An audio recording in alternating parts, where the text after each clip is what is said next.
Bismillahirrahmanirrahim. Assalamualaikum warahmatullahi wabarakatuh. Perkenalkan kami dari perwakilan kelompok 5 izin menyampaikan. Yang pertama saya sendiri, Rahmat Ghazali. Yang kedua Mukhlis Saifullah, Nadia Ayu Triwulandari, Prilly Swasti, Retno Yulianingrum, dan Romji. Izin menyampaikan presentasi hasil diskusi kami. Kami mendapatkan judul menetapkan responden, informan, dan pengumpulan data evaluasi penyuluhan pertanian. Untuk yang pertama, pengertian responden akan disampaikan oleh Retno Yulianingrum. Waktu dan tempat saya persilakan. Terima kasih untuk Mas Ghazali waktu dan tempatnya. Di sini saya, Retno Yulianingrum, akan menjelaskan tentang pengertian responden. Pengertian responden ini sendiri adalah seseorang yang diminta untuk memberikan respon tertentu atau pendapat tentang pertanyaan yang diberikan dari penyuluh atau meneliti pada responden tersebut. Responden ini sendiri adalah makhluk hidup yang bisa kita beri wawancarai, tanya jawab bersama. Dan dalam evaluasi ini, peran responden adalah suatu langkah penting dan harus perlu dalam melakukan evaluasi. Karena dalam pengambilan sampel yang hendak dievaluasi pun kita harus memberikan responden. Adapun teknik-teknik penetapan responden yaitu kualitatif dan kuantitatif. Di sini saya akan menjelaskan tentang teknik penetapan responden kuantitatif yang terdiri dari 4 item, yaitu 1. Purpose, 2. Kuota, 3. Snowball atau bola salju, 4. Quintial. Pertama yaitu purpose, yaitu penyuluh ataupun peneliti memilih responden dengan teknik tertentu yang ditetapkan. Karena dalam pemilihan responden tertentu ini memiliki kriteria yang benar-benar responden tersebut tahu topik yang akan dibahas dalam penelitian maupun penarikan sampel ini sendiri. Contohnya yaitu seperti PKL 1 kita sebagai penyuluh, tugas PKL 1 yaitu mencari profil dari desa tersebut, dan kita mewawancarai lembaga pertanian seperti kelompok tani. Dan dalam ini pasti kita mencari kelompok tani, pasti petani kan, seorang petani. Yang kedua, kuota sendiri adalah peneliti ataupun penyuluh ataupun seorang yang akan mewawancarai responden ini menentukan responden menurut kuota yang diperlukan, yaitu entah 5 atau 6. Contoh dari kuota ini seperti pada satu kemarin kita mencari responden petani dari pelembagaan kelompok tani tersebut minimal 20 sampai 25, karena dalam Permentan nomor 28 tahun 2013 perundangan pertanian ini kuota maupun bisa dinyatakan sebagai kelompok tani itu berjumlah dari 20 sampai entah berapa itu baru disebut sebagai kelompok tani. Yang ketiga, snowball atau bola salju. Pemilihan responden ini dengan cara acak karena penyuluh maupun peneliti tidak tahu sasaran yang tepat seperti apa. Seperti kita akan mewawancarai responden yang tentang narkotika, kita tidak tahu orang tersebut mengidap merokok atau tidak, kita tidak tahu. Yang keempat, quintial, yaitu informasi yang dipilih informal ataupun responden yang dipilih tidak terbatas, maupun semakin banyak responden yang kita cari akan semakin bagus. Oke, mungkin itu bisa dilanjutkan Mas Ghazali. Baik, untuk materi yang kedua akan disampaikan oleh Mukhlis Saifullah. Waktu dan tempat saya persilakan. Terima kasih untuk Mas Ghazali. Baik, saya akan menyampaikan materi mengenai teknik menetapkan responden kuantitatif. Teknik menetapkan responden kuantitatif ada 4 metode. Yakni yang pertama adalah simple random atau acak sederhana, yang kedua systematic random atau acak sistematik, yang ketiga stratified atau berjenjang, kemudian yang keempat cluster atau berkelas. Nah, yang pertama adalah simple random atau acak sederhana. Dalam metode simple random, responden diambil secara acak seperti mengacak atau mengundi pemenang arisan dalam suatu warisan kelompok tani. Jadi simple random itu memang sangat sederhana, hanya siapa yang muncul itulah yang akan dijadikan responden. Kemudian yang kedua adalah systematic random atau acak sistematik. Serupa dengan acak sederhana atau simple random, namun tidak sama. Karena dalam acak sistematik ini, peneliti menetapkan interval atau cara tertentu. Misalnya, peneliti mengundi 100 kartu tani yang di situ notabene akan dijadikan sebagai responden. Dan peneliti menetapkan setiap nama yang muncul di undian kelima ataupun kelipatannya akan dijadikan responden. Sehingga yang dijadikan responden adalah nama yang muncul di undian ke-5, 10, 15, 20, dan kelipatan selanjutnya. Kemudian yang ketiga adalah stratified atau berjenjang. Metode berjenjang ini mengambil responden atau sampel dipilih melalui kategori umum menuju kategori khusus. Misal, untuk menentukan sampel dari populasi mahasiswa di sebuah universitas, peneliti mengelompokkan mahasiswa menurut fakultas, jurusan, lalu prodi atau program studi. Itu adalah kategori umum. Kemudian di jenjang program studi, peneliti mengelompokkan lagi sampel yang telah didapat tadi menurut angkatan atau tahun masuknya menjadi mahasiswa di suatu universitas itu, dan ini adalah kategori khusus. Dengan demikian, mahasiswa di setiap angkatan pada universitas tersebut, apapun program studinya dan apapun jurusannya, terwakili dari sampel yang telah ditarik. Kemudian yang keempat, cluster atau berkelas. Sampel atau responden ini dikelompokkan menurut kategori sosial sebelum dipilih menjadi responden. Contoh kategori sosial yang digunakan biasanya jenis kelamin, usia, tingkat ekonomi, atau tempat tinggal. Teknik perkelas atau cluster ini serupa dengan teknik berjenjang. Namun, dalam teknik cluster ini lebih menjadikan kategori sosial sebagai dasar dalam pengelompokan responden. Sekian, itu saja yang dapat saya sampaikan. Saya kembalikan ke moderator, Mas Ghazali. Baik, terima kasih untuk Mukhlis Saifullah. Lanjut, materi yang ketiga akan disampaikan oleh Prilly Swasti. Waktu dan tempat saya persilakan. Baik, saya Prilly Swasti akan menjelaskan tentang pengumpulan data dalam evaluasi. Nah, pengumpulan data dalam evaluasi, langkah pengumpulan data adalah satu tahap yang sangat menentukan terhadap proses dan hasil penelitian yang akan dilaksanakan tersebut. Nah, kesalahan dalam melaksanakan pengumpulan data dalam satu penelitian akan berakibat langsung terhadap proses dan hasil suatu penelitian. Jika ada kesalahan, maka proses dan hasil penelitian menjadi tidak akurat.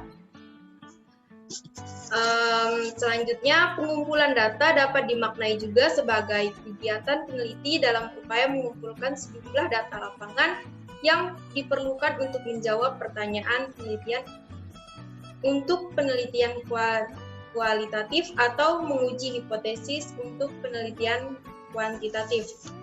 Nah, jadi secara sederhana, pengumpulan data diartikan sebagai proses atau kegiatan yang dilakukan peneliti untuk mengungkapkan atau menjaring berbagai fenomena, informasi, atau kondisi lokasi penelitian sesuai dengan penelitian atau tempat atau lokasi penelitian. Mungkin itu saja dari saya serahkan kepada moderator. Baik, terima kasih Prilly Swasti. Untuk materi yang selanjutnya akan disampaikan oleh Mas Rodi. Waktu dan tempat saya persilakan. Nah, baiklah, terima kasih untuk Mas Ghazali telah memberikan kesempatannya kepada saya untuk menjelaskan teknik pengumpulan data kuantitatif. Nah, langsung saja. Teknik pengumpulan data kuantitatif adalah teknik pengumpulan data yang dilakukan dalam berbagai setting dan berbagai sumber serta berbagai cara.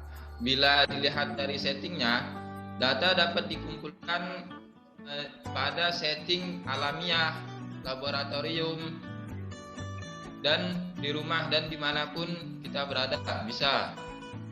Bila dari sumber datanya, maka pengumpulan data dapat menggunakan sumber primer dan sekunder. Nah, dari sumber primer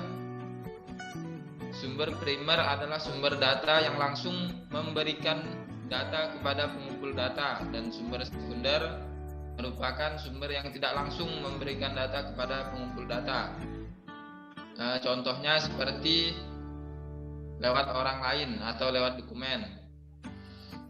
Selanjutnya dilihat dari segi cara atau teknik pengumpulan data. Maka teknik pengumpulan data dapat dilakukan dengan interview, kuesioner, dan observasi.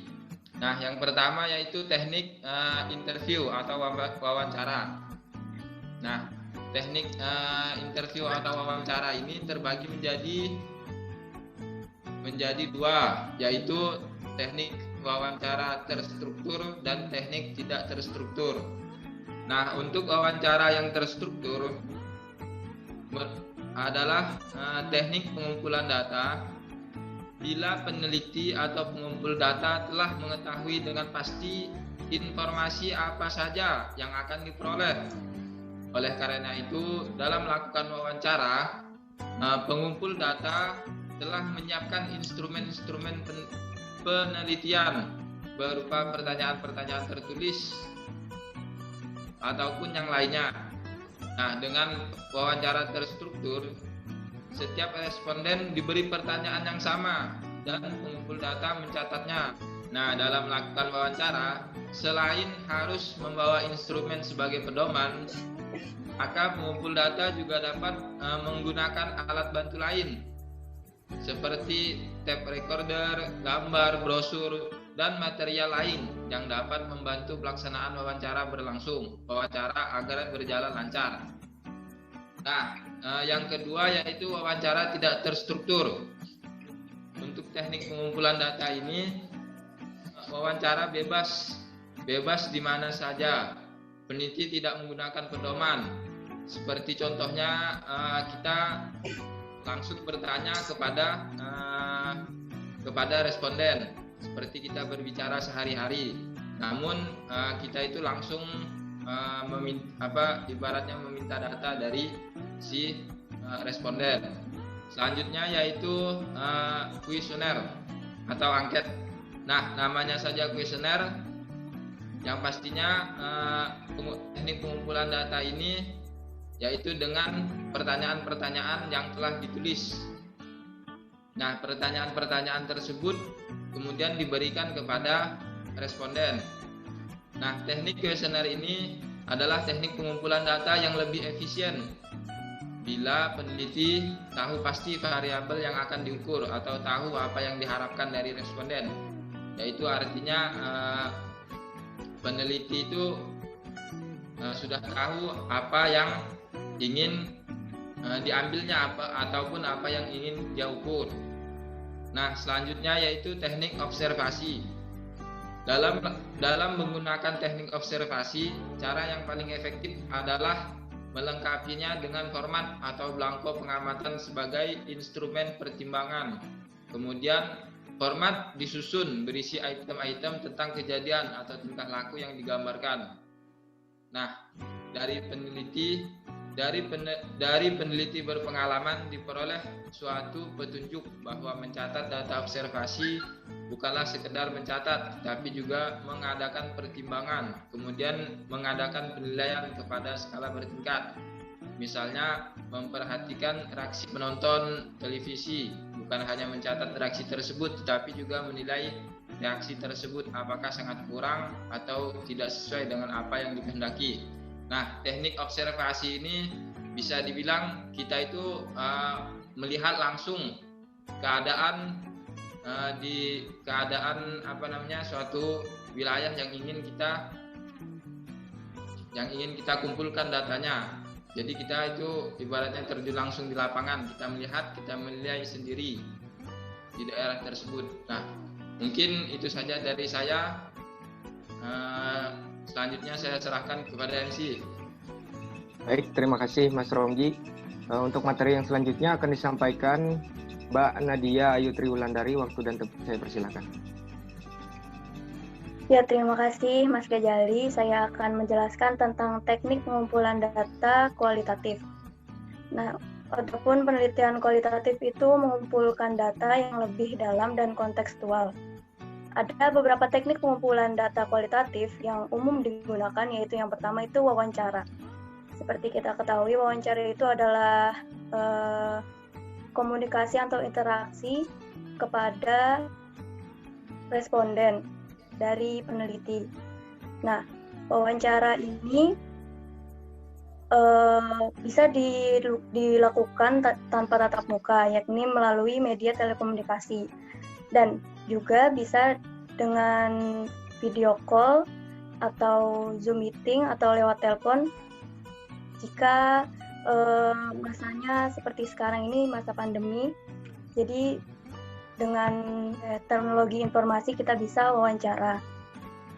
Nah, agar wawancara efektif itu ada beberapa tahap yang harus dilakukan, yaitu memperkenalkan diri, menjelaskan tujuan, menjelaskan materi wawancara, baru mengajukan pertanyaan. Nah, ini cara yang paling efektif ketika mau melaksanakan wawancara. Jadi dijelaskan dulu maksud dan tujuannya apa, terus kemudian materi, wawancaranya nanti apa yang akan ditanyakan. Kemudian berdasarkan isi wawancara itu ada 2 jenis, yaitu wawancara mendalam.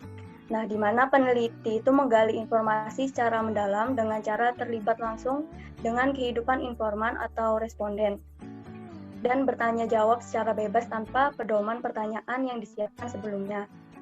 Kemudian ada wawancara terarah. Nah, kalau yang wawancara terarah ini, kita telah menyiapkan pedoman wawancara, jadi peneliti itu menanyakan kepada informan hal-hal yang telah disiapkan sebelumnya. Kemudian yang kedua itu ada observasi. Observasi adalah teknik yang dipakai untuk mengumpulkan data peneliti lewat pengamatan dan penginderaan. Itu berdasarkan apa yang kita lihat, kita dengar, dan kita rasakan selama observasi. Observasi dilakukan untuk mendapatkan gambaran yang lebih nyata dan detail mengenai suatu peristiwa atau kejadian. Di observasi ini ada observasi partisipasi, itu dilakukan ketika peneliti turut gabung atau terlibat langsung dalam keseharian, kegiatan, atau peristiwa responden atau informan. Kemudian ada observasi tidak terstruktur, itu adalah pengamatan yang dilakukan tanpa menggunakan pedoman observasi. Jadi peneliti itu mengembangkan pengamatannya berdasarkan kondisi di lapangan atau yang terjadi di lapangan saja. Kemudian ada observasi kelompok. Observasi kelompok ini dilakukan ketika tim peneliti mengamati objek peneliti secara berkelompok. Kemudian yang ketiga itu ada dokumentasi. Selain wawancara dan observasi itu, informasi juga dapat diperoleh dengan mengkaji dokumen-dokumen terkait topik penelitian.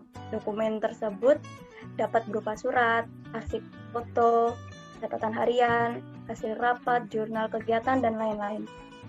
Kemudian yang keempat, itu ada diskusi terpusat atau focus group discussion. Diskusi terpusat ini merupakan metode terakhir untuk mengumpulkan data. Jadi peneliti mengadakan diskusi bersama dengan beberapa responden atau informan mengenai topik penelitian untuk mengetahui pandangan atau pemahaman responden agar terhindar dari pemaknaan yang salah oleh seorang peneliti. Jadi setelah berdiskusi itu, kemudian mengambil kesimpulan untuk pengumpulan datanya.